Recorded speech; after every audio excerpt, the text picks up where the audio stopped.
l'étoile, la bénédiction de Dieu, la source de bénédiction, le ministre de Dieu, le moine de Dieu. Non, selon son rang, c'est un père, mon frère. La Bible dit qu'il reçoit en qualité de prophète, qui recevra la récompense de prophète. Donc si tu reçois un père en qualité de père, tu recevras la récompense de... Sur vos ovations, nous allons recevoir le révérend docteur de la première.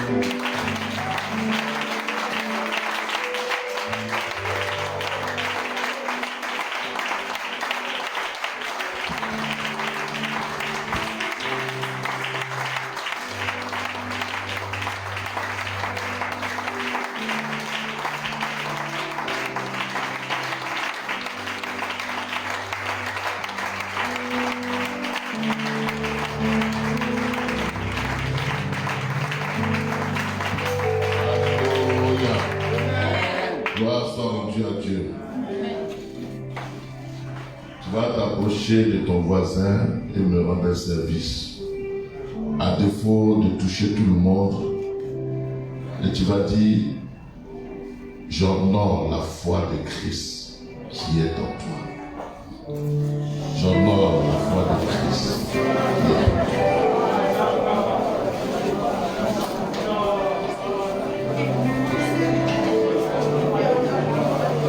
Dis-lui que tu es l'image, le imagoté. Tu es le imagoté de Dieu vivant. Tu es le icône du Dieu vivant. Un jour, Philippe a dit à Jésus, mais on est avec toi, on marche avec toi. Montre-nous le Père. Nous, on veut voir le Père. Et Jésus dit à Philippe, mais Philippe, ne sais-tu pas que celui qui m'a vu a vu le Père? Quelques années plus tard, Jésus va être ascensé ou ascensionné. Et quand il va être ascensionné, il va envoyer le Saint-Esprit. Et l'apôtre Paul va avoir la révélation en disant, j'ai été crucifié avec le Christ. Si je vis, ce n'est plus Dakouri qui vit, c'est Christ qui vit en moi. Par conséquent, tu cherches le Père, tu le trouves dans le Fils. Et le Fils révèle le Père. Donc, le voisin qui est à côté de toi, il est l'image parfaite de Dieu le Père. Si tu l'as vu, tu as vu la gloire de Dieu le Père. Parce qu'il a été fait à la ressemblance de Dieu le Père. Et celui qui t'a vu a vu le Père. Tu es le icône. Tu es l'image.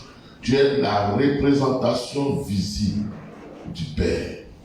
Jean a dit, tu dis que tu aimes Dieu et ton frère qui est à côté de toi, si tu ne l'aimes pas, c'est que tu mens, tu n'aimes pas Dieu. Alors ce matin, j'honore le Christ qui vit en toi. J'honore la foi du Christ que tu transportes. J'honore l'autorité du nom de Jésus-Christ qui est invoqué sur ta vie. J'honore l'autorité de Dieu. Je vois en toi le reflet de sa personne. Je vois en toi l'autorité de sa personne. Tel que Christ est, tel que tu es. Il n'y a pas de différence. L'apôtre Paul dit que nous avons le même esprit. Et parce que vous avez le même esprit, tu es la représentation visible du nom de Jésus-Christ. Est-ce qu'on peut appeler le Seigneur plus fort? Amen. Veuillez vous asseoir. Et tu dis à l'oreille, Charis Shalom. Charis Shalom. Charis Shalom. Ça veut dire que Charis, c'est la grâce. Shalom, c'est la paix, la prospérité, tout ce qui contribue à la vie. Donc, je souhaite que le Charis Shalom soit ton partage au nom de Jésus-Christ. Amen. Amen. Je veux honorer tous les hommes de Dieu qui sont parmi nous. Je veux qu'ils se lèvent et puis nous allons acclamer le Seigneur pour le merveilleux travail qu'ils font dans ce pays. Nous voulons acclamer le Seigneur, honorer les pères, honorer les ministres de Dieu, honorer les autorités, honorer les ambassadeurs de Christ et leur vie qui méritent d'être honorés à cause de la fonction qu'ils occupent, à cause de la fonction de la terre qu'ils ont été produits. Nous les saluons au nom de Jésus-Christ de Nazareth. Restez bénis et recevez toute la révérence qui convient à votre rang dans le nom de Jésus-Christ. On peut acclamer plus fort le Seigneur pour cet honorable homme de Dieu, roi de Dieu, pour ces transporteurs de la grâce et de la vie de Dieu. Amen. Je disais à quelqu'un, merci papa, veuillez nous asseoir. Et je disais à quelqu'un, nous transportons la vie de Dieu. Nous transportons la vie de Dieu. Et nous sommes communicateurs de cette vie. Tout prédicateur, tout enfant de Dieu. Alors, c'est pourquoi il est important de s'assurer que tu as la vie. Toi-même. Parce qu'on peut prêcher la parole et ne pas avoir la vie. Ne pas expérimenter la vie. L'apôtre Paul dit en 1 Corinthiens chapitre 9 et que je tiens mon corps assujetti afin que après avoir prêché aux autres, je ne sois rejeté moi-même. On a mal compris ça.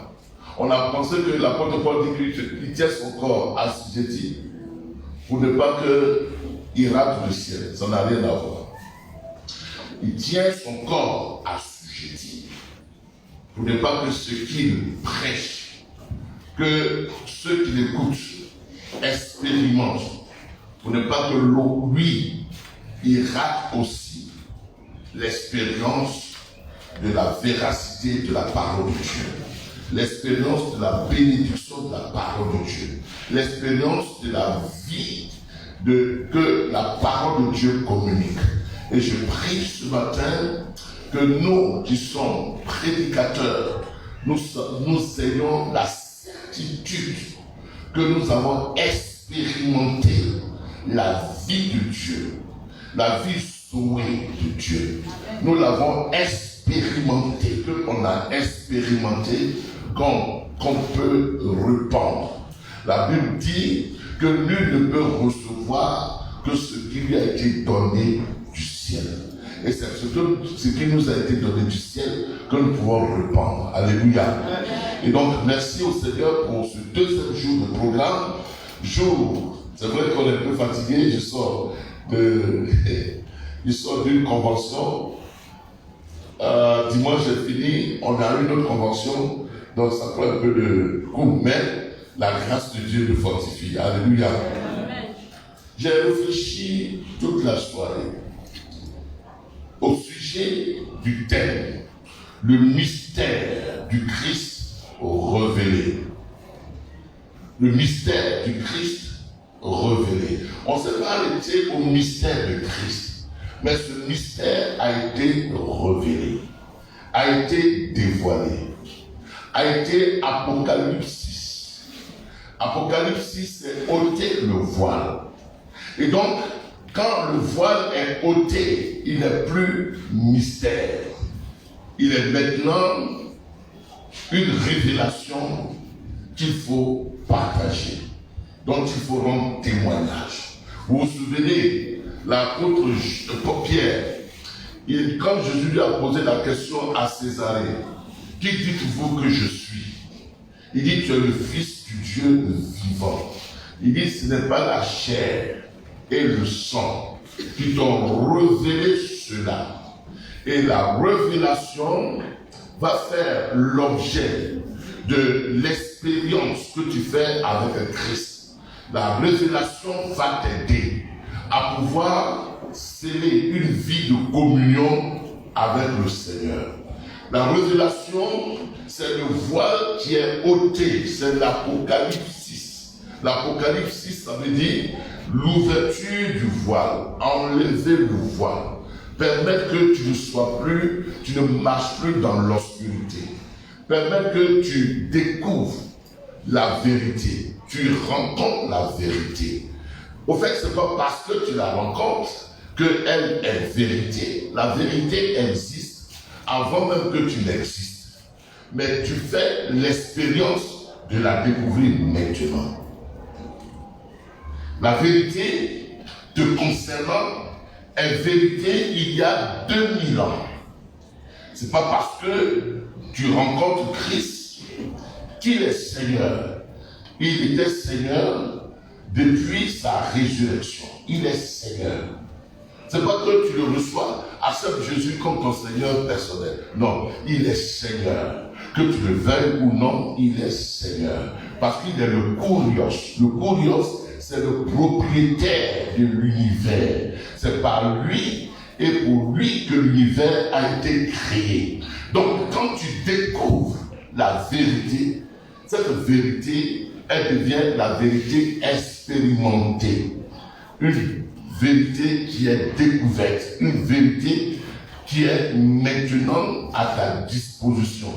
C'est que ce qui a été fait il y a 2000 ans, c'est maintenant que tu le découvres. Alléluia. Et donc, on va aller doucement dans ces notions pour qu'on sorte de l'ancien concept, des concepts erronés qui n'ont rien à voir avec la parole de Dieu, mais que nous nous sommes imposés. Nous allons aller ce matin en parlant d'abord de la grâce de Dieu ou alors de la toute suffisance du sacrifice de Jésus-Christ. La toute suffisance du sacrifice de Jésus-Christ. On va prendre pour sous-thème. On aura un autre sous-thème que je vais énoncer. Mais on va faire plusieurs séries d'enseignements pour que tu aies du matériel, tu aies des outils pour pouvoir comprendre le mystère, le mystérium. Le mystérium, c'est qui est le secret sacré. Le secret sacré. Le mystère, c'est ce qui est secret sacré. Et que personne ne peut comprendre si cela ne lui est pas révélé. Et Dieu t'ouvre le voile de l'esprit de ton intelligence pour que tu comprennes le mystère rattaché à l'incarnation de Jésus-Christ, à la mort, à la crucifixion de Jésus-Christ, à son ensevelissement, au fait qu'il soit parti en enfer et prêcher l'évangile en enfer, et qu'il ait vidé l'enfer, et qu'il ait pris la clé de l'enfer, et qu'il ait vaincu la mort, et qu'il dise, je tiens la clé de la mort, et que pour toi, l'enfer est à jamais, et pour l'éternité fermé, et qu'il soit ressuscité, mais la résurrection va impliquer toi aussi ta résurrection. En Éphésiens chapitre 2 verset 6, l'apôtre Paul va dire, nous avons été ensevelis avec lui et nous avons été ressuscités avec lui. Donc quand il mourait au poteau de la croix, il mourait avec toi. C'est pourquoi tu vas voir que dans Galates chapitre 2 verset 19, l'apôtre Paul dira, j'ai été crucifié avec Christ. Et maintenant, verset 20, il va dire que si je vis, ce n'est plus moi qui vis, parce que c'est Christ qui vit en moi. Et parce que quand Christ mourait, il n'était pas là physiquement, mais Christ a été comme le microscope de toute l'humanité. De même que Adam a été la représentation, le microscope de toute l'humanité, parce que Adam signifie l'humain, et de lui est sorti le mot humanité. Adam signifie humain. De lui est sorti le mot humanité. De même, Christ a été fait le dernier Adam. Ça veut dire quoi? Il va mettre fin à la série de la nature, de ceux de la nature adamique. L'Adam va être va être crucifié, l'Adam va être enseveli, l'Adam va être la série d'Adam, l'homme Adam va être mis au tombeau, l'homme Adam va plus exister, la nature adamique va plus exister, et quand il ressuscite avec une nouvelle création. Il ressuscite avec un nouveau peuple. Il ressuscite avec une nouvelle terre. Il ressuscite avec un nouveau monde. Il ressuscite avec toute une nouveauté de vie qui va concerner toute l'humanité. Qui va concerner toute l'humanité dans laquelle tu es inclus. Donc, tu es ressuscité avec lui. C'est pourquoi l'apôtre Paul dit que si quelqu'un est en Christ, mais au fait, le si là n'est pas un si conditionnel, en réalité. N'est pas un si conditionnel, parce que quand tu vois cela en grec, ce n'est pas un si conditionnel, c'est un si conclusif. C'est un si conclusif de sorte qu'il veut dire de la même façon, de sorte que, ou alors il veut dire de la même façon que Christ est ressuscité avec une nouvelle humanité, étant donné que Christ est ressuscité avec un nouveau peuple, avec une nouvelle humanité, avec une nouvelle création. Or, le terme en Christ, si quelqu'un est en Christ, il est une nouvelle création, ça ne veut pas dire que ta peau va changer, ça ne veut pas dire que la couleur de tes cheveux va changer, non, ne veut pas dire que tu vas plus être court, tu vas être grand. Non, quand il dit une nouvelle création, ça veut dire une espèce de personne qui n'a jamais existé, une espèce de personne qui n'a jamais existé, dont l'origine vient du ciel. Amen. Une race de personnes qui n'a jamais existé. Donc en réalité, je suis une race de personnes qui n'a jamais existé sur la terre. Pourquoi? Parce que né d'en haut, engendré d'en haut, régénéré d'en haut, et fait maintenant dans une position d'enfant de Dieu. D'enfant de Dieu. J'en dis cela, lesquels ne sont nés non de la chair, ni du sang, ni de l'homme, mais qui sont nés de Dieu. Je suis né de Dieu. Et donc, si je suis né de Dieu, je n'ai plus rien avec le sang humain. Ce n'est pas la peine que tu appliques une cure d'âme me concerne.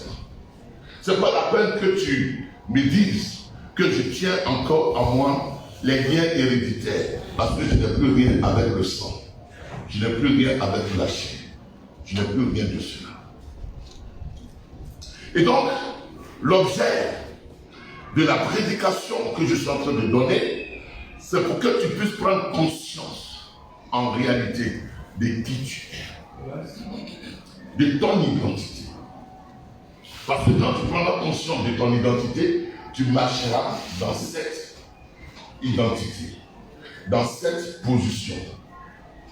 Tu n'es plus un pécheur. Tu n'es plus un pécheur. Quand tu as expérimenté Christ, tu n'es plus un pécheur. Déjà, quand tu vas lire 2 Corinthiens chapitre 5, verset 19, il dit que Dieu était en Christ réconciliant le monde avec lui-même. Et quand tu expérimentes Christ, tu n'es plus un pécheur. On va doucement. Tu n'es plus un pécheur. Le salaire du péché, c'est la mort. Tu n'es plus dans le salaire du péché. Christ a payé le prix. Il a porté dans sa chair, dans son corps, les conséquences du péché que tu as hérité d'Adam. Et donc, il a donné en échange sa vie pour que toi, tu aies sa vie et que tu puisses vivre, lui, sa vie. C'est pourquoi, à cause de toi, le jour où il était traîné à la croix, il disait, Père, Père, pourquoi m'as-tu abandonné. Le Père n'abandonne pas le Fils, mais cette fois-ci, il disait, il poussait ce cri en lieu et place de toi. Il était revêtu de toutes les peines, tout le péché de l'humanité. Il était la représentation ce jour-là de toute l'humanité. Et il devait monter à la croix comme le vicaire, le vicarium, le vicaire. Dans l'Empire romain, le vicaire, c'est celui qui va en lieu et place de quelqu'un et qui subit la mort en lieu et place de la personne. Il a été le vicaire. Il a été le substitut. Il a été toi.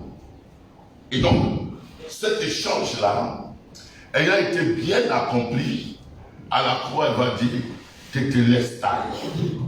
Tétélestai pour dire que c'est fini. C'est fini avec toute condamnation qui pesait sur toi. C'est fini parce que l'acte dont les ordonnances de la loi te condamnaient, il a effacé. Colossiens 2, 14, 15. Donc c'est fini parce que il n'y a désormais aucune condamnation pour ceux qui sont en Jésus-Christ. Parce que quand il est ascensionné, il est placé en tant que, bon, ça c'est encore un autre aspect, il a eu un ministère terrestre. Et ce ministère terrestre, je ne veux pas aller là-bas, mais ça mérite que je t'explique. Il a eu en tant qu'homme, fils de l'homme, un ministère terrestre. C'est pourquoi vous allez voir que en Philippiens chapitre 2, à partir du verset 8, il dit quoi? Verset 5, il dit, ayez en vous les sentiments qui étaient en Christ. Dieu qu'il était, il s'est dépouillé de sa divinité. Il s'est dépouillé de toutes les prérogatives. De toutes les prérogatives. C'est-à-dire que de son droit, qui était rattaché à sa divinité. Il s'est dépouillé de cela et il est venu comme un simple homme. Il a exercé le ministère comme un simple homme. C'est pourquoi vous allez voir que Jésus a été fait. Jésus a pleuré. Jésus a fait ceci. Jésus avait besoin de prier et il avait besoin d'être revêtu de l'esprit en tant qu'homme. Il a exercé en tant qu'homme. Il a fait ministère en Israël en tant qu'homme, pas en tant que Dieu. Il est parti à la croix en tant qu'homme, pas en tant que Dieu. Et tout cela pour qu'il prenne en lieu et place ta nature et qu'il te confère lui sa nature pour que désormais tu deviennes différent. Amen. Tu es maintenant divin. Tu as été divinisé. Tu as été déifié. Tu as été cristanoïé. Tu as été christifié. Et maintenant, ce qu'il faut que tu fasses, c'est la Christophanie. Pourquoi? C'est-à-dire que tu as été rendu Dieu. Parce que fils de Dieu, de la même nature que Dieu, est aussi de Dieu. Amen. C'est tout le message. Ce n'est pas une question d'effort, c'est une question de prise de conscience. Alors continue ma fille, parce que ça commence à être long. Attendons désormais que les ennemis soient devenus son marche-pied. Les ennemis soient devenus en attendant. C'est ça pourquoi il attend que les ennemis soient son marche-pied. Parce qu'il veut que l'Église comprenne ça. Quand tu comprendras cela, les ennemis, parce que toi, tu es le pied du Seigneur, lui, il est la tête et toi, tu es le corps. Et donc, quand tu as compris cela, alors, quand toi, tu domines, c'est Christ qui a dominé. Quand tu as compris cela, quand toi, tu marches dans la victoire, c'est Christ, la tête, qui marche dans la victoire. Donc, il faut que l'Église comprenne pour qu'elle ne se mette pas de nouveau sous le joug du légalisme. Continue vite pour qu'on puisse terminer. Car par une seule offrande, il a amené à la perfection pour toujours ceux qui sont sanctifiés. Non seulement je disais que vous étiez sanctifiés, mais maintenant vous êtes parfaits aux yeux de Dieu. Vous êtes parfaits. C'est pourquoi Jean va dire dans Jean, 1 Jean chapitre 4, verset 17, que tel que Christ est.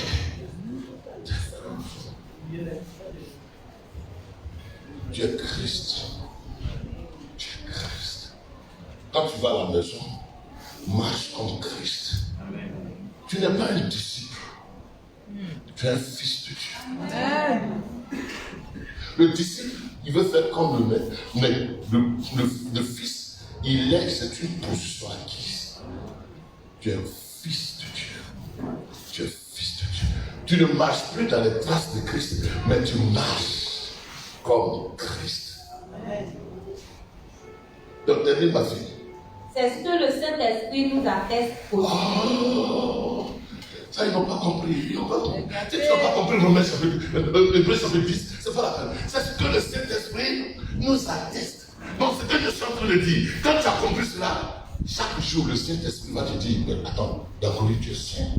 Attends, tu connais ça quand même. Tu es saint. Tu reçois le témoignage du Saint-Esprit dans ton cœur. C'est ce que le Saint-Esprit nous atteste. Que nous sommes.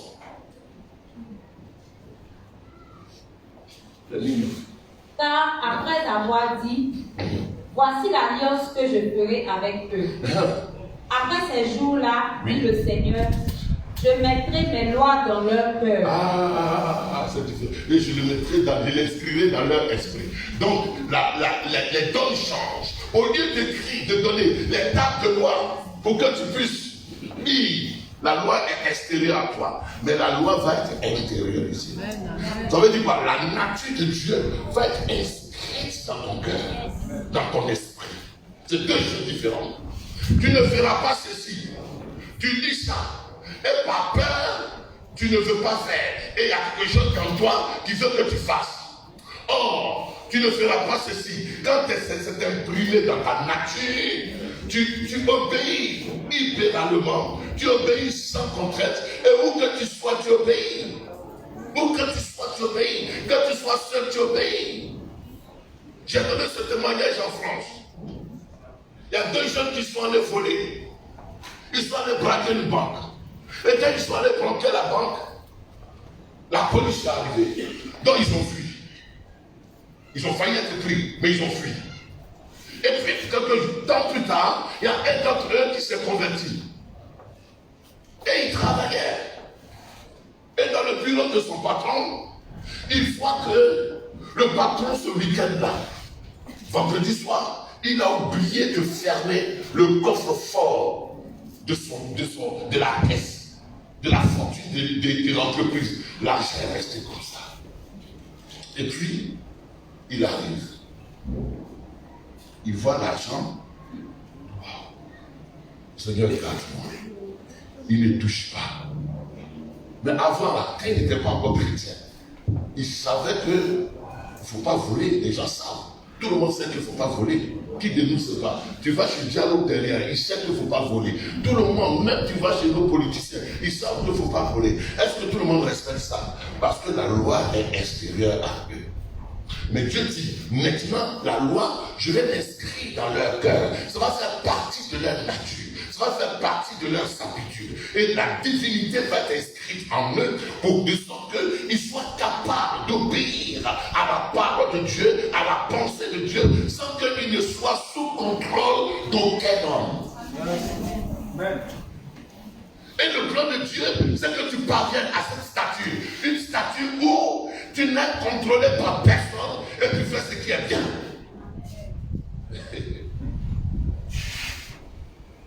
Est-ce qu'on se comprend? C'est que juste pour dire là, ça. On a été jeunes, on est passé par tout cela aussi. On comprend. Je sais qu'on se comprend. Il y a des choses qu'on faisait parce que le pasteur ne nous voit pas. Parce qu'un frère en Christ ne nous voit pas. Et puis quand on vient, on fait comme il n'y a rien. Tant qu'on ne nous voit pas, aussi longtemps, on est à l'aise. Mais quand on voit qu'on nous voit, on fait semblant d'échanger. Or, Dieu dit, ce que je suis en train de prêcher, ce n'est pas que les gens te voient qui va t'amener à obéir. Ce n'est pas que les gens te voient. Tu ne vas plus faire m'as-tu vu. Mais tu as la nature de Dieu en toi. Donc quand tu veux faire du bien, tu le fais sans tenir compte de l'œil du voisin, de l'œil de quelqu'un. Tu le fais parce que ça fait partie de ta nature. Ça fait partie de toi. Tu n'obéis pas pour plaire à quelqu'un. L'apôtre Paul dit, si je voulais plaire à quelqu'un, je ne serais pas serviteur de Dieu. Mais tu fais cela parce que c'est quoi? C'est inhérent à ta nature.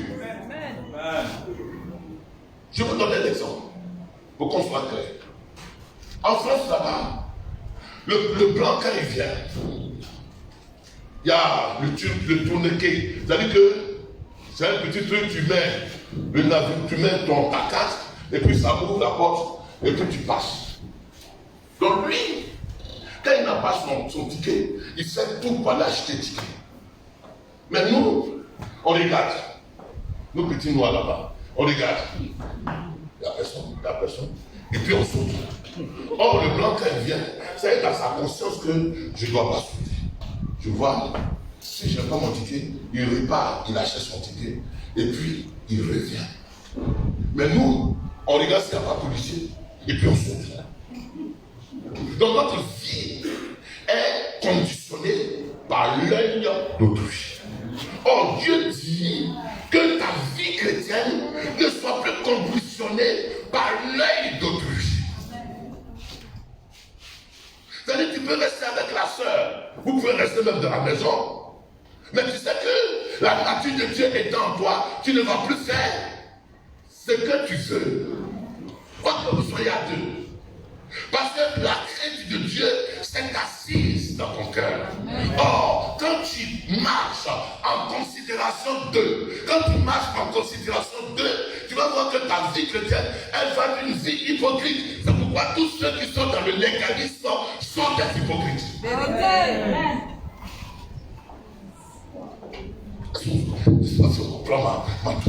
Amen. Ce matin, je veux que tu sois délivré du regard des uns et des autres. Amen. Dans l'église, qu'est-ce que je faisais? J'ai utilisé toutes les méthodes. Je dis, donnez vos dîmes. Ne mettez pas vos noms. Oh. Non, avant, on mettait les noms. Donc, d'accord, Mariche. On met les noms, et puis mettez-vous en rang. Et puis je prie pour eux. Ça, c'est les méthodes pour les encourager à donner dîmes. C'est les bébés l'os. C'est les charnels.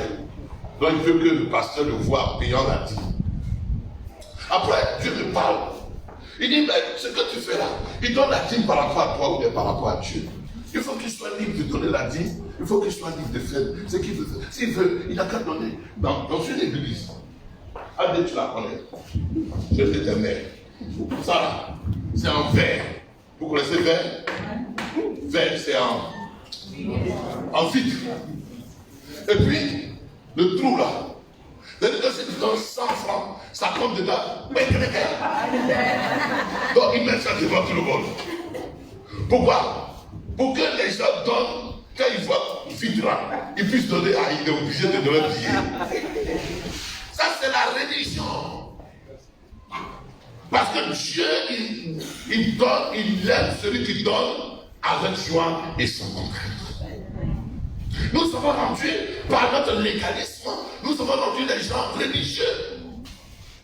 Et donc je dis, bon ok, maintenant, moi je suis fatigué de vous contrôler. Ce qu'on va faire, personne n'écrit son nom sur la liste, sur les enveloppes. Je sais plus les enveloppes. Personne n'écrit son nom. Tu veux donner ta dîme, tu viens donner. Oh, wow. De toute façon, j'ai galéré. Maintenant, je ne prie pas. Si vous avez donné votre dîme, tout le monde se lève, on prie, je prie. Je prie, le Seigneur bénit ceux qui ont donné, ceux qui n'ont pas donné, et puis dis Amen, Amen. De toute façon, j'ai galéré. Quand je soulève là, ça fait 5 000 francs. Je dis, hey! Donc je suis tenté encore de dire écrivez vos noms.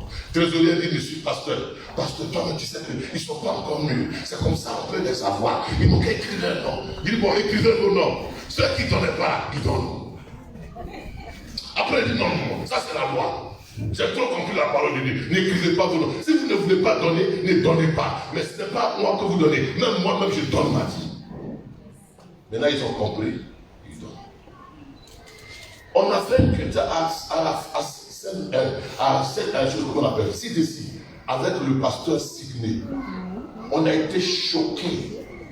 Choqués. Des gens qui ne donnent jamais Dieu. Des gens qui ne donnent rien. Des gens qui ne donnent jamais. Ce jour, quand l'homme de Dieu est venu, il a parlé sucré, c'était tellement doux. Il a parlé, il dit voilà, je mets mon alliance en jeu. Je mets mon alliance. J'ai une alliance avec Dieu en jeu. Mais c'est ton alliance, c'est pas mon alliance. Et quelqu'un veut rentrer dans mon alliance. Il parle bien. Qui veut donner maintenant? Des gens qui n'ont jamais donné. Il y a des gens qui ont donné 100 000, 500 000, 300 000. Ils font par rapport à l'homme. Et il y a beaucoup qui marchent dans la vie chrétienne par rapport au regard de l'homme. Or, quand la loi de Dieu est inscrite dans ton cœur, tu ne marches plus par rapport à l'homme. Tu marches par rapport à la nouvelle nature que tu as acquise. Amen. Hein? Bien aimé, je voulais aller loin, mais je veux que tu comprennes ça. Amen. Et c'est ce que moi j'ai compris. Maintenant, je vis ma vie chrétienne tranquille. Mon téléphone tranquille. Ma vie tranquille. Pourquoi? Parce que je ne me cache de personne. Parce que je sais que c'est une question de relation avec Dieu. Amen. On se comprend? Amen. Tu as ton copain, c'est ton problème. Tu as ta copine, c'est ton problème. Tu fais comme tu veux, c'est ton problème. Je ne suis pas policier derrière toi. Dans l'Ancien Testament, au temps des évangiles, quand ils ont attrapé la femme adultère, il y avait une police dans le temple. Il y avait une police dans le temple. Il y avait la police au temps des pharisiens. Il y avait la police. Et quand tu enfreins à la loi, c'est pourquoi ils ont attrapé la femme adultère, et puis ils l'ont attrapée, ils l'ont ramenée dans le temple pour qu'on la juge. Il y avait une police. Ça, c'est le pharisianisme. Ça, c'est la religiosité. Pour qui veut qu'on t'attrape avant que tu puisses avouer. Ou alors, on te voit pour que tu puisses changer. Mais on n'a pas besoin de te voir. C'est une question de relation avec Dieu. Et c'est là où je voulais t'emmener. Si vous avez compris cela, que le pasteur Achille soit là ou qu'il ne soit pas là, vous faites votre devoir chrétien. Parce que c'est entre Dieu et toi. On n'a pas besoin de faire du match-vu. Dans l'église, il y a trop de match-vu. Il y a trop de cinéma. C'est pourquoi j'ai pris ce texte. Mais quand tu seras délivré du cinéma et de la cinématographie, tu seras un acteur efficace devant Dieu. Tu marcheras avec une conscience libre. Parce que les gens sont trop dans l'église, leur conscience est chargée. Ils sont lourds. Surtout quand ça commence vendredi soir. Dimanche, il y en a qui ne viennent pas à Paris à l'église. Ils disent que tu as couru à l'église, ce qui prêche, ça se trouve fort. Et c'est qui va me parler encore. Donc maintenant que je parle bien, tout le monde vient. Même les ramassis, tout le monde est assis. Il dit Amen. Il dit, mais tu dis Amen, mais je veux que tu sois enfant de Dieu. Si tu es enfant de Dieu, ça s'adresse à toi. Si tu n'es pas enfant de Dieu, je ne dis pas ça dans un langage pour te plaire. Que tu veux avoir ta copine, aie ta copine. Mais c'est entre toi et Dieu. Que tu veux avoir, tu veux être maîtresse, sois maîtresse. Mais c'est entre toi et Dieu. Mais si tu as la révélation de Christ, tu ne seras plus dans cet état. Amen. Parce que tu ne seras plus à l'aise dedans. Tu ne seras plus à l'aise. Papa, c'est pas ça? Tu seras plus à l'aise. Que tu sois au plateau, on ne te voit pas. Tu seras à l'aise de vivre. C'est que ce sera une vie naturelle de vivre dans la justice. Parce que Dieu t'a déclaré juste. De vivre dans la sanctification. Parce que Dieu t'a déclaré juste sanctifié. Tu ne vas pas attendre, c'est quand tu vas modérer que tu vas prendre 40, tu vas nous perdre le temps de confesser tes péchés. Ce n'est pas le lieu de confesser les péchés. Les gens perdent le temps. On est venu adorer, on n'est pas venu confesser les péchés. Amen. Si tu veux confesser les péchés, ne fais plus. L'objectif, c'est que tu ne fasses plus. Si tu sais que c'est pas bon là, tu as fait une fois, que tu as senti dans ta tête que c'est pas bon là, ne fais plus. Quand on mange une sauce qui est pourrie, on ne mange plus la même sauce 2 fois. Yes. Dis amen. Ah, vous n'êtes pas avec moi. Il a changé de vie. C'est la délivrance qui s'opère. Oui, c'est la vraie délivrance. Non, on va faire cuitam, on va faire cuitam, on ne fait plus cuitam. Quand on a compris ça, on ne fait pas cuitam. Parce que le Saint-Esprit même fait ta cuitam. La nature de Dieu en toi te s'exhorte même de perdre le temps dans la vie.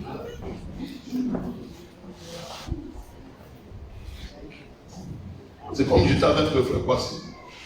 J'ai ma fille qui est ici. Elle dit, je ne sais pas pourquoi mon mari va à l'église. Parce que lui-même, il est franc-maçon. Et puis quand on va dans l'église, on ne dit pas le nom, mais c'est que l'autre a dit là. On n'entend rien. Il est franc-maçon. Et puis il est là, dans vrai là, il est là, vrai. Il perd son temps. Il n'a rien compris. Mais ce que je suis en train de dire, c'est pour ceux qui ont la révélation du Christ. Amen. Qui ont la révélation du Christ. Quand Paul sort des Tarses, il a eu la révélation sur la route de Damas. Il n'est plus devenu membre du Sanhédrin. C'est une question de révélation. Même la dîme, c'est une question de révélation. Même la vie chrétienne, c'est une question de révélation. Parce que la révélation, ça te donne, ça ouvre les yeux de ton esprit. Et tu comprends des choses sans que quelqu'un te force à les appliquer. Amen. C'est une question de révélation. Mais tant que la question de la dîme n'est pas une révélation pour toi, tant que la question du péché n'est pas une révélation pour toi, tant que quelque chose n'est pas une révélation pour toi, on peut le prêcher. Tu vas commencer à l'appliquer pendant 1 semaine, 2 semaines, 1 mois, 3e mois, tu as encore dedans. La balle au fond du filet. C'est pourquoi tu ne peux pas avancer avec le Seigneur sans la révélation. Amen. La révélation que ce que Dieu dit tu es. On va terminer, on va arrêter là. Il reste quoi encore? Tu as quel verset? Ah, finis vite. Et je ne me souviendrai plus de leurs péchés. Dieu dit, il ne te souviendra plus de tes péchés. Dis Amen. Amen. Dieu dit, il ne te souviendra plus de tes péchés. Dis Amen. Ton pasteur vient te dire encore que le truc avortement que tu as fait quand tu étais au lycée. Dieu dit, il ne se souvient plus, mais le pasteur lui se souvient. Et quand tu viens dimanche, il vient te rappeler ton passé. Ce n'est pas l'évangile. Dieu dit, je ne me souviendrai plus de leurs péchés. Ce matin, comprends que Dieu dit, il ne se souvient plus de toi, tes péchés. Termine. Verset 17. Oui. Or, là où il y a pardon des péchés, il n'y a plus d'offrande pour le péché. On est d'accord? Amen. Il n'y a plus d'offrande. Il n'y a plus d'offrande pour le péché. Hein? Il y a pardon. Là où il y a Éphésis, même le français ne dit pas ça bien. En grec, là où il y a Éphésis, là où il y a la délivrance du péché, il n'y a plus besoin, il n'y a plus lieu de demander pardon parce que j'en ai été délivré. J'en ai été délivré. Éphésis. Donc, le mieux, c'est que tu en sois délivré. Or, la délivrance, ce n'est pas l'imposition des mains. La délivrance vient par la révélation. Termine. Ainsi donc, frères, puisque nous avons, au moyen du sang de Jésus, une libre entrée dans le sanctuaire. On peut rentrer dans la présence de Dieu librement parce que le sang de Jésus nous a pardonné. Il ne faut pas que entrer dans la présence de Dieu soit pour toi un lieu de procès. Procès. Parce que quand tu dois prier, on va prendre la Sainte Seine. Procès. l'onction est venue. Procès. Non, l'église n'est pas un lieu de procès. Mais ce n'est pas l'homme qui te fait le procès, c'est ta propre conscience qui te fait le procès. Et tu n'es pas libre par le procès de ta propre conscience. Est-ce que tout le monde me comprend ce matin? Donc il y a le pardon, il n'y a plus de péché. Continue ma fille. À la route nouvelle et vivante qu'il a inaugurée pour nous au travers du voile de la vie de sa chair. Et puisque nous avons un souverain sacrificateur établi sur la maison de Dieu, approchons-nous avec le cœur sincère dans la plénitude de la foi, avec des cœurs purifiés d'une mauvaise conscience et le corps lavé du haut. Est-ce que nous dit le corps lavé par le sang de Jésus? Jésus a dit laver notre corps par le sang de Jésus, par l'eau pure, l'eau de la parole. La parole, je suis en train de vous laver ce matin. Amen. Je suis en train de vous laver. Je me lave, je vous lave. Je suis en train de vous laver. C'est la parole qui lave. On n'a pas dit prendre le sang de Jésus pour te laver. Je me baigne dans le sang de Jésus. C'est idolâtrie.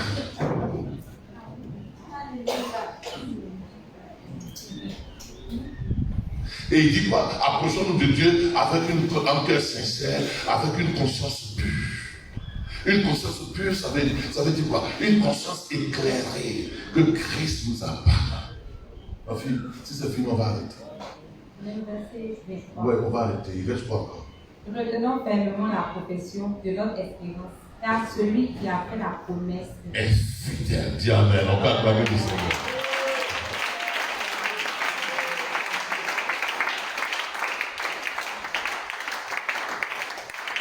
Les amis, ce n'est pas un procès. Je t'aime. C'est vraiment que tu sois libre. L'évangile vient pour rendre libre. Dis Amen. L'évangile vient pour rendre libre.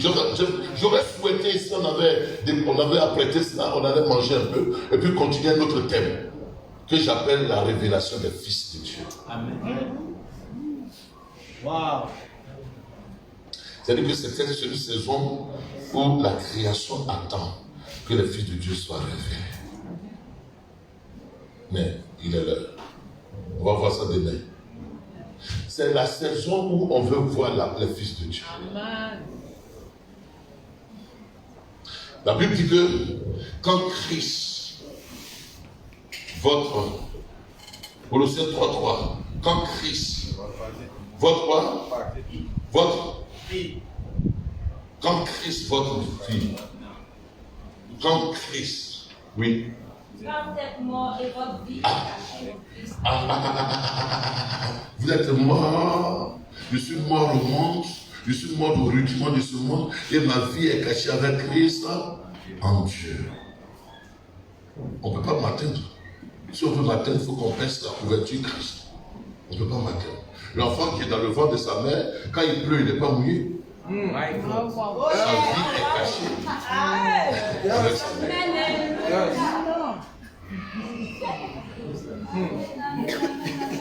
Vous êtes dans le placenta de Christ.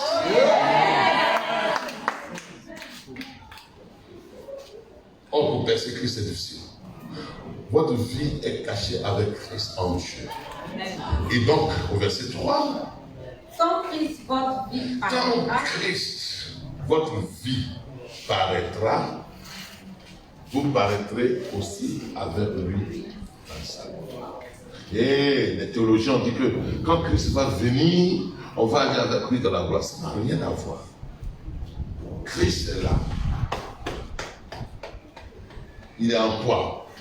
Et il veut paraître. C'est-à-dire que quand Christ, Christ est intériorisé en nous. Christ veut être extériorisé. Aussi longtemps que nous grandissons et que Christ est extériorisé, alors sa gloire rayonne aussi sur notre visage. Christ est comme un embryon pour certains. Christ est comme une grossesse pour d'autres. Mais quand Christ paraît, la gloire de Christ paraît shine sur votre visage. Or, Christ, sa gloire, c'est la joie. Sa gloire, c'est la paix. Sa gloire, c'est la vie. Sa gloire, c'est l'excellence. Sa gloire, c'est tout ce qui contribue à la vie. Et quand sa gloire apparaîtra en toi, alors toi aussi tu apparaîtras. Laissez Christ être manifesté. Que Dieu vous bénisse. C'est que je vous ai fatigué, mais que Dieu vous bénisse. Est-ce qu'on peut acclamer le Seigneur? On va se tenir debout.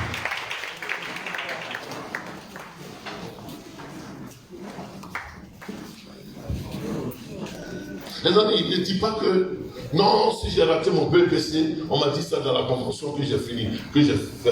Il y a une fille qui a dit, elle a raté son bac, elle dit qu'elle ne va plus, elle ne vient plus à l'église. Je dis, tu es forte. Ne dis pas que si j'ai raté ou si ça n'a pas marché, c'est les sorciers. Ils ne peuvent plus mettre la main sur toi. Amen. Tu ne peux plus. C'est parce que tu crois encore en eux. Mais si tu crois en Christ qui est en toi, tu vas voir qu'ils sont trop insignifiants pour bloquer quelque chose de toi. Ils sont trop insignifiants pour empêcher ce que Christ a établi en toi. Ils sont trop insignifiants pour t'empêcher de faire des exploits. Lève la main. Pendant que tu es dans sa présence, vois-toi comme Dieu te voit. Vois-toi pur comme Dieu te voit pur. Vois-toi grand comme Dieu te voit grand. Vois-toi sanctifié comme Dieu te voit sanctifié. Vois-toi béni comme Dieu te voit béni. Et ne laisse pas ta conscience être souillée par une culpabilité. Mais plutôt, permets à la parole de Dieu qui est venue ce matin laver ta conscience, de rester lavé. Ne mets rien de souillé dans ta conscience. Mais laisse ta conscience être lavée par l'eau de la parole et laisse-la purifier par la parole. Dieu ne te condamne plus. Dieu ne t'accuse plus. Dieu n'est pas en colère contre toi. Aucune malédiction du village, aucune malédiction de famille, aucune malédiction de ton passé ne te poursuit. Enlève dans ta tête que les sorciers t'ont trop bloqué. Ils n'ont rien contre toi, ils n'ont rien en toi. Ils ne peuvent plus rien contre toi. À moins que toi et moi, on n'a pas la même mesure de foi. Mais moi, je crois que tu es trop grand pour que eux, ils puissent défier l'onction qui est sur ta vie. Ne te fie pas au mépris que les gens font de toi. Mais sache qui tu es, quelles que soient les situations que tu traverses, sache qui tu es. Ne laisse plus le jugement des gens avoir de la sauce sur toi, de la prééminence sur toi. Et va avec une conscience que tu es pur. Va avec une conscience que tu es une femme de Dieu. Va avec une conscience que la confiance de Dieu est réitérée en toi. Il dit, femme, ne pleure plus parce que tes péchés te sont pardonnés. Ne pleure plus. Ne pleure plus. Les hommes peuvent encore salir ton témoignage, mais ne pleure plus parce que tes péchés te sont pardonnés. Le sang de Jésus-Christ est suffisant il y a 2000 ans. Il est suffisant il y a 2000 ans. Ne pleure plus. Tu as compris. Dieu n'a plus de poursuite judiciaire contre toi. Tu es innocenté. Tu es présumé non coupable. Quel est le mot encore? Tu es Innocenté, il y a un mot. Tu es acquitté. Tu es acquitté. Ne permets à aucun prédicateur, ne permets à aucune situation, ne permets à personne de te ramener dans la géode de la CPI spirituelle. Tu es acquitté. Tu as entendu ces choses ce soir. Les fautes d'hier sont acquittées. Les fautes d'hier sont acquittées. Maintenant, tu peux poser les mains aux malades, ils vont être guéris.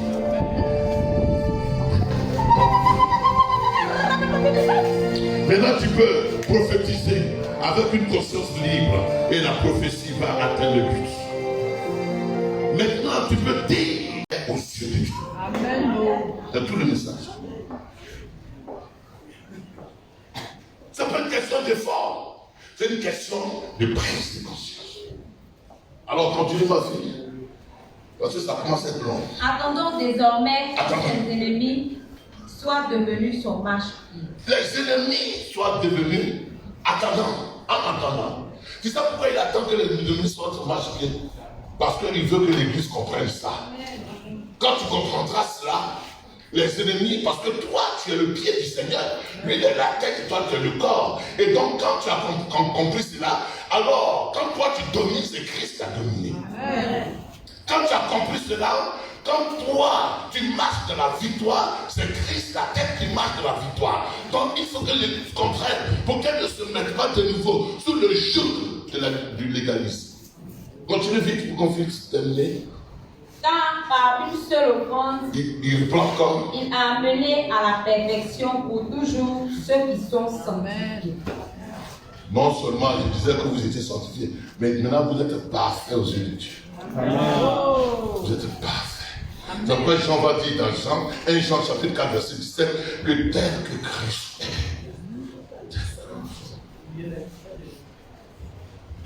Tu es Christ. Tu es Christ. Quand tu vas à la maison, marche comme Christ. Amen. Tu n'es pas un disciple. Tu es un fils de Dieu. Amen. Le disciple, il veut faire comme le maître. Mais le fils, il est, c'est une position acquise. Tu es un fils de Dieu. Tu es fils de Dieu. Tu ne marches plus dans les traces de Christ, mais tu marches comme Christ. Donc, termine ma fille. C'est ce que le Saint-Esprit nous atteste aujourd'hui. Ça, ils n'ont pas compris. Ils n'ont pas compris. Si tu n'as pas compris Romains chapitre 10, c'est pas la peine. C'est ce que le Saint-Esprit nous atteste. Donc, ce que je suis en train de dire, quand tu as compris cela, chaque jour, le Saint-Esprit va te dire, mais attends, d'accord, tu es saint. Attends, tu as tout ça quand même. Tu es saint. Tu reçois le témoignage du Saint-Esprit dans ton cœur. C'est ce que le Saint-Esprit nous atteste. Que nous sommes.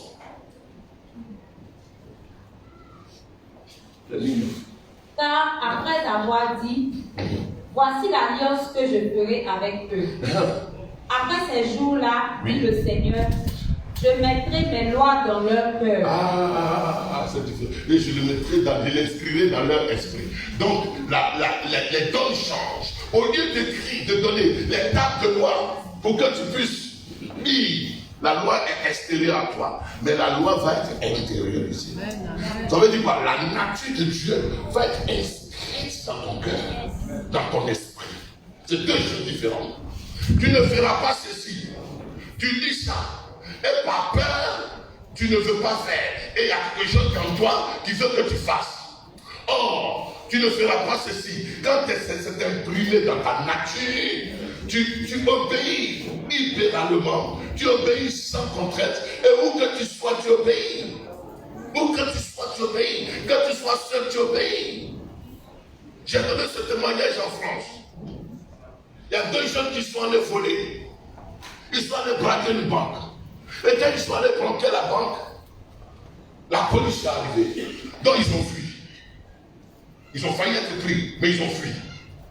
Et puis, quelques temps plus tard, il y a un d'entre eux qui s'est converti. Et il travaillait.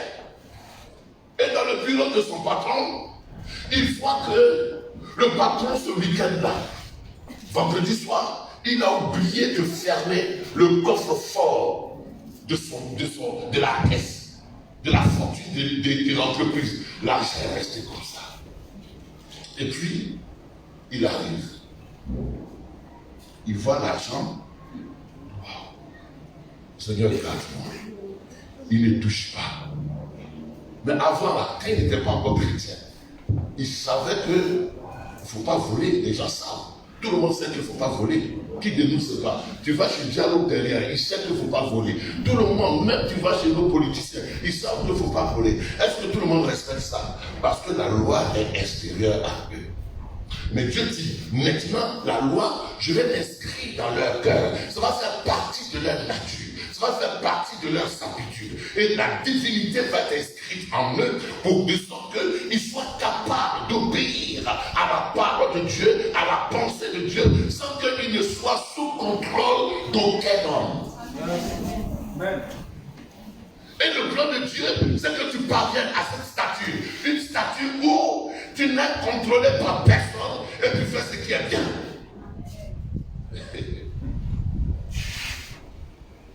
Est-ce qu'on se comprend? C'est que je vous dis là, ça, on a été jeunes, on est passé par tout cela aussi. On comprend. Je sais qu'on se comprend. Il y a des choses qu'on faisait parce que le pasteur ne nous voit pas. Parce qu'un frère en Christ ne nous voit pas. Et puis quand on vient, on fait comme il n'y a rien. Tant qu'on ne nous voit pas, aussi longtemps, on est à l'aise. Mais quand on voit qu'on nous voit, on fait semblant d'échanger. Oh, Dieu dit, ce que je suis en train de prêcher, ce n'est pas que les gens te voient qui va t'amener à obéir.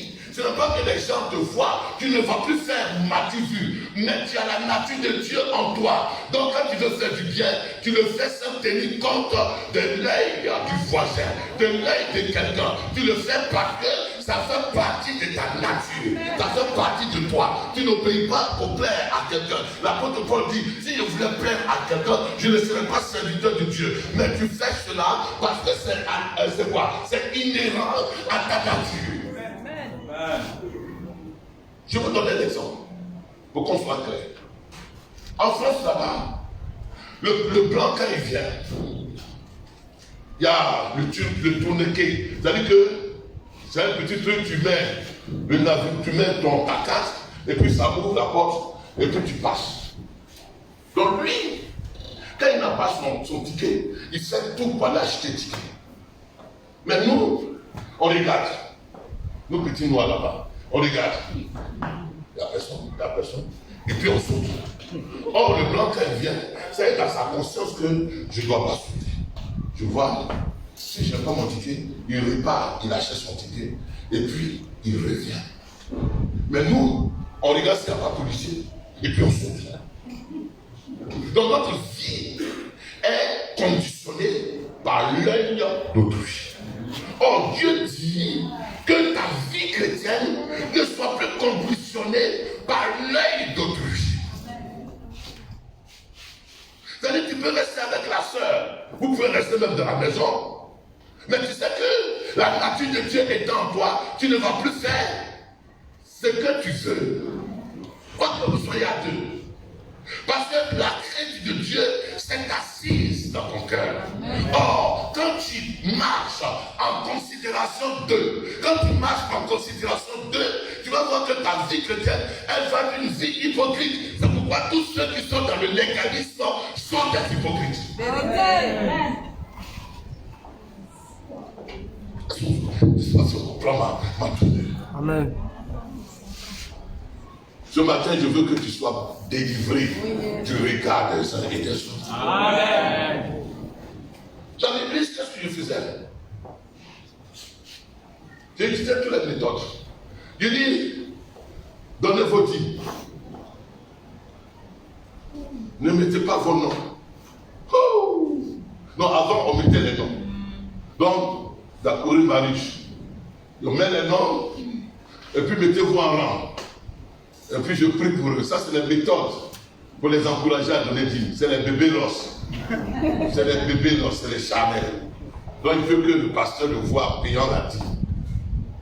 Après, Dieu me parle. Il dit, mais ce que tu fais là, il donne la dîme par rapport à toi ou bien par rapport à Dieu. Il faut qu'il soit libre de donner la dîme Il faut qu'il soit libre de faire ce qu'il veut faire. S'il veut, il n'a qu'à donner. Dans une église, Adé, tu la connais. Je suis ta mère. Ça là, c'est en verre. Vous connaissez verre?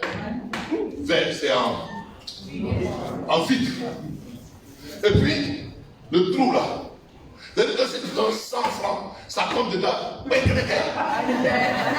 Donc, il met ça devant tout le monde. Pourquoi? Pour que les gens donnent, quand ils voient vite là, ils puissent donner, il est obligé de donner un billet. Ça, c'est la religion. Parce que Dieu, il donne, il aime celui qui donne avec joie et sans contrainte. Nous sommes rendus, par notre légalisme, nous sommes rendus des gens religieux. Et donc, je dis, bon, ok, maintenant, moi, je suis fatigué de vous contrôler. Ce qu'on va faire, personne n'écrit son nom sur la liste, sur les enveloppes. Je sais pas les enveloppes. Personne n'écrit son nom. Tu veux donner ta dîme, tu viens donner. Oh, waouh! De toute façon, j'ai galéré. Maintenant, je ne prie pas. Si vous avez tout le monde dit, tout le monde se lève, on prie, je prie. Je prie, le Seigneur bénit ceux qui ont donné, ceux qui n'ont pas donné, et puis dis Amen, Amen. De toute façon, j'ai galéré. Quand je soulève là, ça fait 5 000 francs. Je dis, hey! Donc je suis tenté encore de dire écrivez vos noms. Trésorier dit, je suis pasteur. Pasteur, toi, tu sais qu'ils ne sont pas encore mûrs. C'est comme ça, on peut les savoir. Ils n'ont qu'à écrire leur nom. Il dit, bon, écrivez vos noms. Ceux qui ne donnaient pas, ils donnent. Après, il dit, non, ça c'est la loi. J'ai trop compris la parole de Dieu. N'écrivez pas vos noms. Si vous ne voulez pas donner, ne donnez pas. Mais ce n'est pas moi que vous donnez. Même moi-même, je donne ma vie. Maintenant, ils ont compris. Ils donnent. On a fait un chrétien à cette chose qu'on appelle CDC, avec le pasteur Signé. On a été choqués. Choqués. Des gens qui ne donnent jamais dire, des gens qui ne donnent rien, des gens qui ne donnent jamais. Ce jour, quand l'homme de Dieu est venu, il a parlé sucré, c'était tellement doux. Il a parlé, il dit voilà, je mets mon alliance en jeu, je mets mon alliance, j'ai une alliance avec Dieu en jeu. Mais c'est ton alliance, c'est pas mon alliance. Et quelqu'un veut rentrer dans mon alliance, il parle bien, qui veut donner maintenant. Des gens qui n'ont jamais donné, il y a des gens qui ont donné 100 000, 500 000, 300 000. Ils font par rapport à l'homme. Et il y a beaucoup qui marchent dans la vie chrétienne par rapport au regard de l'homme. Or, quand la loi de Dieu est inscrite dans ton cœur, tu ne marches plus par rapport à l'homme. Tu marches par rapport à la nouvelle nature que tu as acquise. Amen. Hein? Bien aimé, je voulais aller loin, mais je veux que tu comprennes ça. Amen. Et c'est ce que moi j'ai compris. Maintenant, je vis ma vie chrétienne tranquille. Mon téléphone tranquille, ma vie tranquille. Pourquoi? Parce que je ne me cache de personne. Parce que je sais que c'est une question de relation avec Dieu. On se comprend? Amen. Tu as ton copain, c'est ton problème. Tu as ta copine, c'est ton problème. Tu fais comme tu veux, c'est ton problème. Je ne suis pas policier derrière toi. Dans l'Ancien Testament, au temps des évangiles, quand ils ont attrapé la femme adultère, il y avait une police dans le temple. Il y avait une police dans le temple. Il y avait la police au temps des pharisiens. Il y avait la police.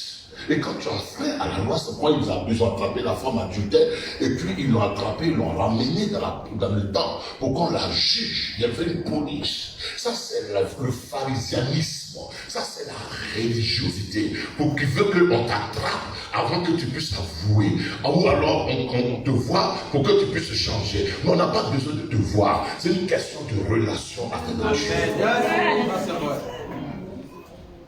Et c'est là où je voulais t'emmener. Si vous avez compris cela, que le pasteur Achille soit là ou qu'il ne soit pas là, vous faites votre devoir chrétien. Parce que c'est entre Dieu et toi. On n'a pas besoin de faire du match. Dans l'église, il y a trop de match. Il y a trop de cinéma. C'est pourquoi j'ai pris ce texte. Mais quand tu seras délivré du cinéma et de la cinématographie, tu seras un acteur efficace devant Dieu. Tu marcheras avec une conscience libre. Parce que les gens sont trop dans l'église, leur conscience est chargée. Ils sont lourds. Surtout quand ça commence vendredi soir. Dimanche, il y en a qui ne viennent pas à Paris à l'église. Ils disent que tu as couru à l'église, ce qui prêche, ça se trouve fort. Et c'est qui va me parler encore. Donc maintenant que je parle bien, tout le monde vient. Même les ramassés, tout le monde est assis. Il dit Amen. Il dit, mais tu dis Amen, mais je veux que tu sois enfant de Dieu. Si tu es enfant de Dieu, ça s'adresse à toi. Si tu n'es pas enfant de Dieu, je ne dis pas ça dans un langage pour te plaire. Que tu veux avoir ta copine, et ta copine. Mais c'est entre toi et Dieu. Que tu veux avoir, tu veux être maîtresse, sois maîtresse. Mais c'est entre toi et Dieu. Mais si tu as la révélation de Christ, tu ne seras plus dans cet état. Amen. Parce que tu ne seras plus à l'aise dedans. Tu seras plus à l'aise. Papa, c'est pas ça? Tu seras plus à l'aise. Que tu sois au plateau, on ne te voit pas.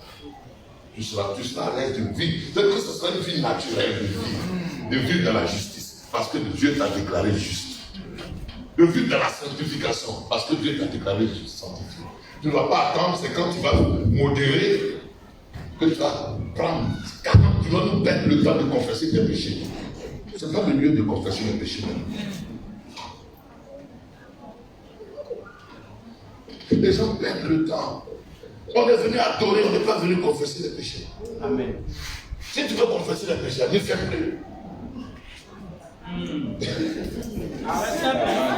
L'objectif, c'est que tu ne fasses plus. Si tu sais que c'est pas bon là, tu as fait une fois, que tu as senti dans ta tête que c'est pas bon là, ne fais plus.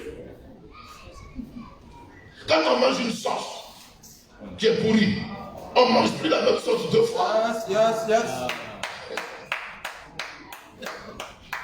Dis Amen. Ah, le Dieu n'est pas avec moi. Il a changé de vie. C'est la délivrance qui s'opère. Oui, c'est la vraie. Non, on va faire cuitam, on fait plus cuitam. Quand on a compris ça, on ne fait pas cuitam. Parce que le Saint-Esprit même fait ta cuitam. La nature de Dieu en toi te s'exemple même de perdre le temps de la vie.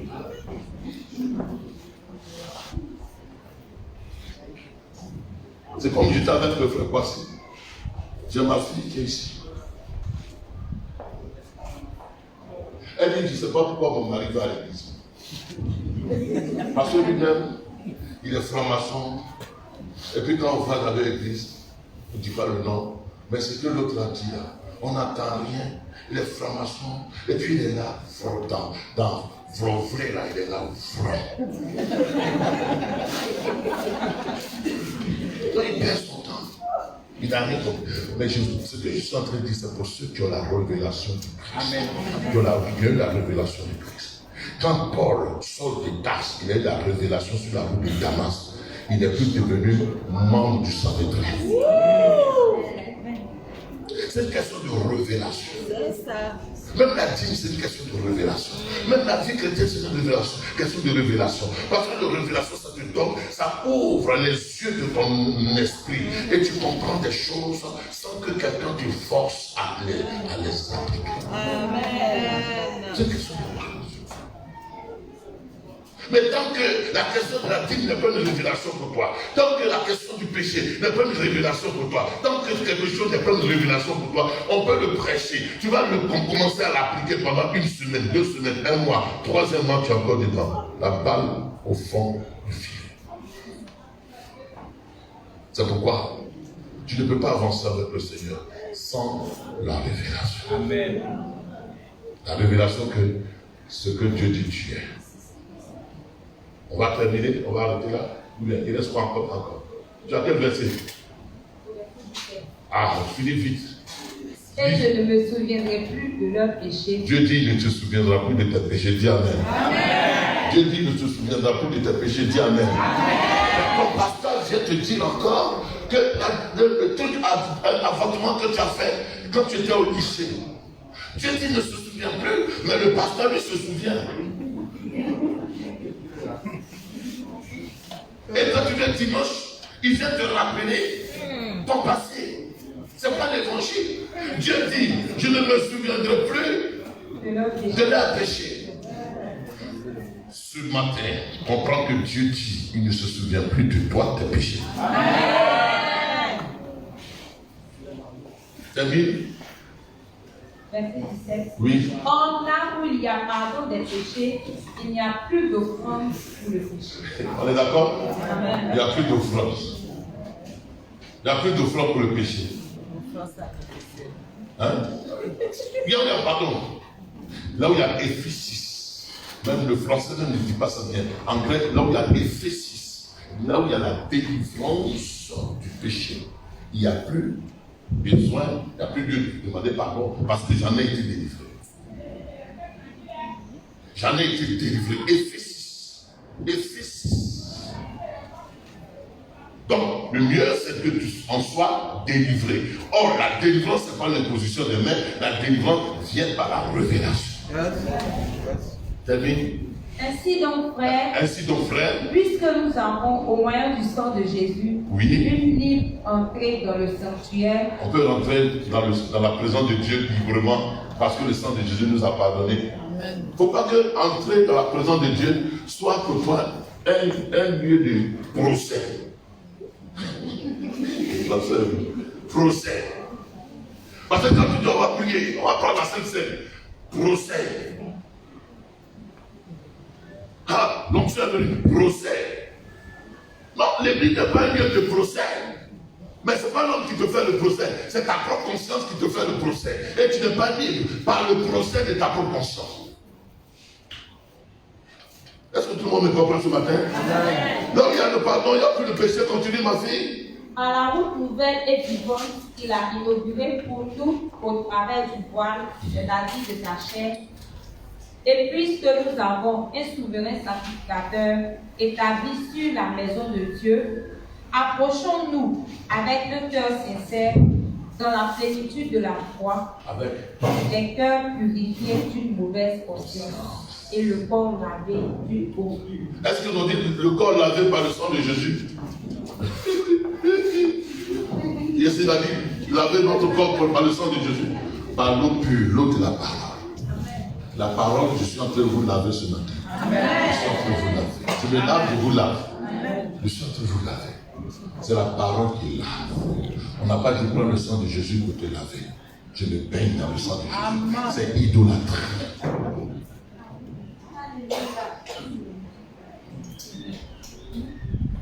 Et il dit quoi? Approchons-nous de Dieu avec un cœur sincère, avec une conscience pure. Une conscience pure, ça veut dire quoi? Une conscience éclairée que Christ nous a pardonné. Ma fille, si c'est fini, on va arrêter. Oui, on va arrêter. Il reste quoi encore? Retenons fermement la profession de notre espérance, car celui qui a fait la promesse est fidèle. Dis amen. On va acclamer le Seigneur.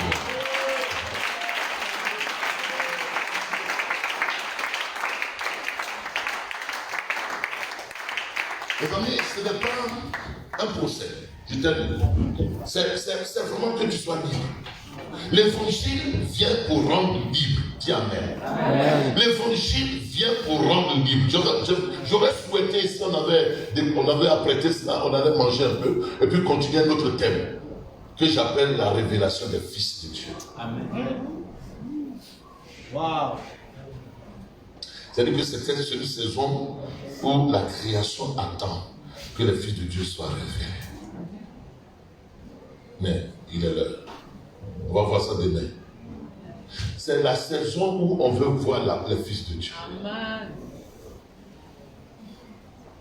La Bible dit que quand Christ, votre, Colossiens 3:3, quand Christ, quand Christ, votre fille, quand Christ, oui. Quand vous êtes mort et votre vie est cachée au Christ. Vous êtes mort, je suis mort au monde, Je suis mort au rudiment de ce monde et ma vie est cachée avec Christ en Dieu. On ne peut pas m'atteindre. Si on veut m'atteindre, il faut qu'on baisse la couverture Christ. On ne peut pas m'atteindre. L'enfant qui est dans le ventre de sa mère, quand il pleut, il n'est pas mouillé. Sa vie est cachée avec sa mère.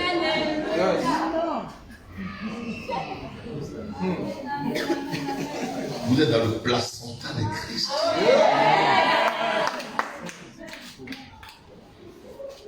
Or, pour percer Christ, c'est difficile. Votre vie est cachée avec Christ en Dieu.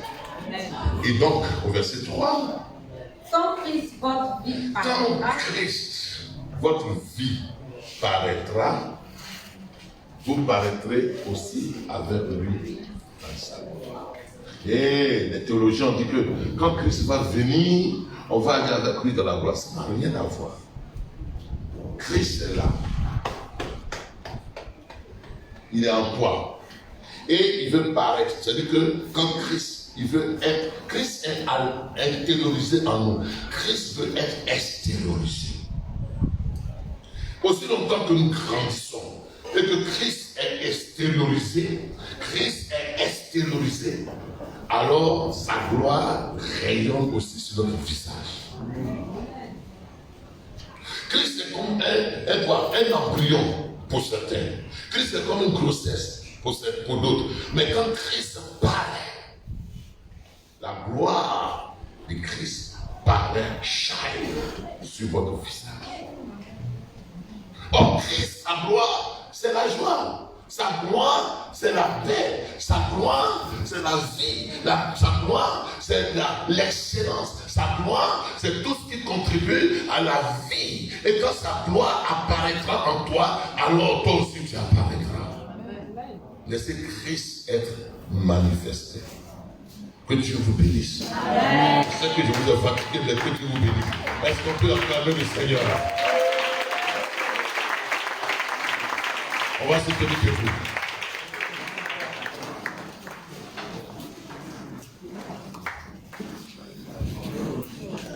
Les amis, ne dis pas que non, si j'ai raté mon BPC, on m'a dit ça dans la convention que j'ai fini, que j'ai fait. Il y a une fille qui a dit, elle a raté son bac, elle dit qu'elle ne va plus, elle ne vient plus à l'église. Je dis, tu es forte. Ne dis pas que si j'ai raté ou si je n'ai pas mangé, c'est les sorciers. Ils ne peuvent plus mettre la main sur toi. Amen. Tu ne peux plus. C'est parce que tu crois encore en eux. Mais si tu crois en Christ qui est en toi, tu vas voir qu'ils sont trop insignifiants pour bloquer quelque chose de toi. Ils sont trop insignifiants pour empêcher ce que Christ a établi en toi. Ils sont trop insignifiants pour t'empêcher de faire des exploits. Lève la main. Pendant que tu es dans sa présence, vois-toi comme Dieu te voit. Vois-toi pur comme Dieu te voit pur. Vois-toi grand comme Dieu te voit grand. Vois-toi sanctifié comme Dieu te voit sanctifié. Vois-toi béni comme Dieu te voit béni. Et ne laisse pas ta conscience être souillée par une culpabilité. Mais plutôt, permets à la parole de Dieu qui est venue ce matin laver ta conscience, de rester lavé. Ne mets rien de souillé dans ta conscience. Mais laisse ta conscience être lavée par l'eau de la parole et laisse-la purifier par la parole. Dieu ne te condamne plus. Dieu ne t'accuse plus. Dieu n'est pas en colère contre toi. Aucune malédiction du village, aucune malédiction de famille, aucune malédiction de ton passé ne te poursuit. Enlève dans ta tête que les sorciers t'ont trop bloqué. Ils n'ont rien contre toi. Ils n'ont rien en toi. Ils ne peuvent plus rien contre toi. À moins que toi et moi, on n'a pas la même mesure de foi. Mais moi, je crois que tu es trop grand pour que eux, ils puissent défier l'onction qui est sur ta vie.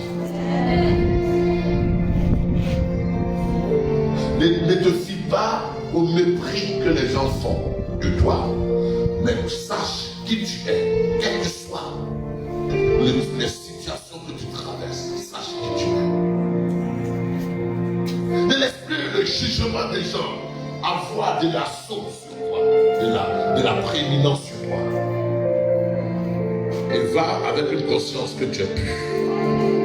Va avec une conscience que tu es une femme de Dieu. Va avec une conscience que la confiance de Dieu est réitérée en toi. Il dit, femme, ne pleure plus parce que tes péchés te sont pardonnés. Ne pleure plus. Ne pleure plus. Les hommes peuvent encore salir ton témoignage, mais ne pleure plus parce que tes péchés te sont pardonnés. Le sang de Jésus-Christ est suffisant il y a 2000 ans. Il est suffisant il y a 2000 ans. Ne pleure plus. Tu as compris? Dieu n'a plus de poursuite judiciaire contre toi. Tu es innocenté. Tu es présumé non coupable. Quel est le mot encore? Tu es innocenté, il y a un mot. Tu es acquitté. Tu es acquitté. Ne permets à aucun prédicateur, ne permets à aucune situation, ne permets à personne de te ramener dans la géode de la CPI spirituelle. Tu es acquitté. Tu as entendu ces choses ce soir. Les fautes d'hier sont acquittées. Les fautes d'hier sont acquittées. Maintenant, tu peux poser les mains aux malades, ils vont te guérir.